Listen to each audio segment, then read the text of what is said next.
I know people talk about indigenous voices. Listen, I'm Treaty Indian, okay? The fact of the matter is, the only people who don't like this is the people that are getting welfare checks. the money from the federal government. Okay, so when you hear these people going and they'll say, "Oh, it belongs," treaty lands, it belongs to it. Baloney. No, This is a democracy. Y'all get one vote apiece. yeah, Nobody gets more. The fact that there were treaties signed, okay, that wasn't any good for our native population to begin with. I mean, you look at what's going on right now, it's a horrific affair, but the people are used to it. Most reserves you go on, the only rich people are the ruling class. Everybody else is in squalor. They don't have clean water. They're given everything, so they don't need to take care of it. So that's a whole problem that First Nations people have to deal with, right? Aside from all of this. But the fact of the matter is, we all get one vote. Why? Because it's not a racist system that we're talking about. It's a system that says all men are created equal. Now, if you have a problem with all men created equal, then you sign off as to who you really are. Now we know who you are. Yeah. Right? And that you're more special than another human being when that bleeds the same red blood as you, right? And see, my problem, you mentioned that we're a democracy, and I've come to kind of dislike that term because I feel like I get it, but that's what Canada is, right? To an extent, yes, because the understanding of, for most people now, of democracy, they don't really understand that democracy is supposed to mean fair vote in a more broad sense. And in Canada, it's like, sure, we might be a democracy, except the West votes don't matter. So are we really? Oh, yeah, exactly. It's because the majority rules, and the majority was decided in a formula where the East is the majority. Yeah. Unlike a republic, whereas you'd mentioned earlier with the Electoral College and so on and so forth, where there is a not necessarily perfectly equal for land mass, but when it comes to the amount of people, you have equal representation across the board. And what's going to happen is that they try to equalize the power structure. So it's not a democracy. No, it's a republic. It's a totally different setup. But so when we're talking about paths, Declaration of Independence from Canada, by a 50+1 majority. Then we open ourselves up to say Alberta needs a constitution, right?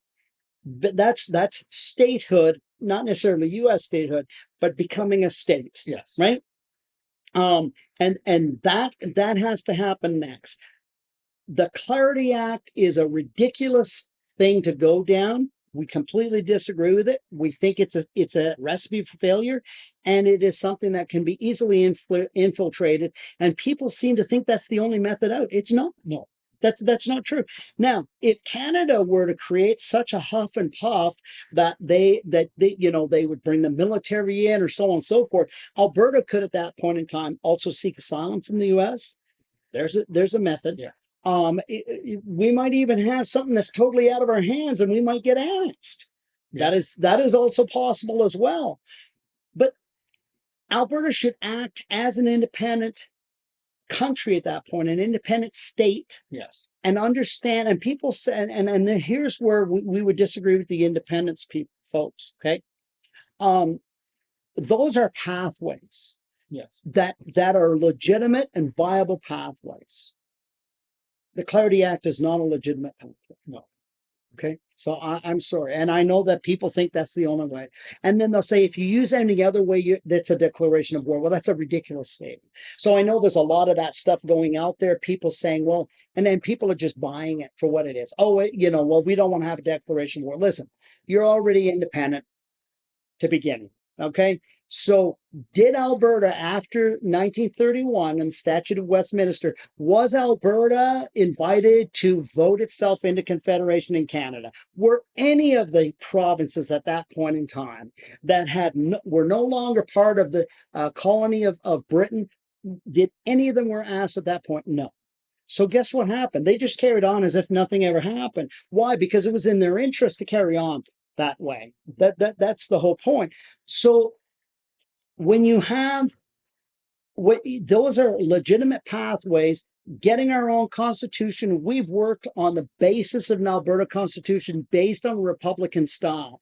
What we're saying economically at this point, and this is where, you and I have had this conversation before, is economically for Alberta now to, and people go, oh, wait, that old landlocked. Listen, if you have a country in the midst of everything, and they'll say, well, the UN says you have to have access to tidewater. The UN does not say you have to have unrestricted access. It says access. Yes. We have one pipeline. Boom.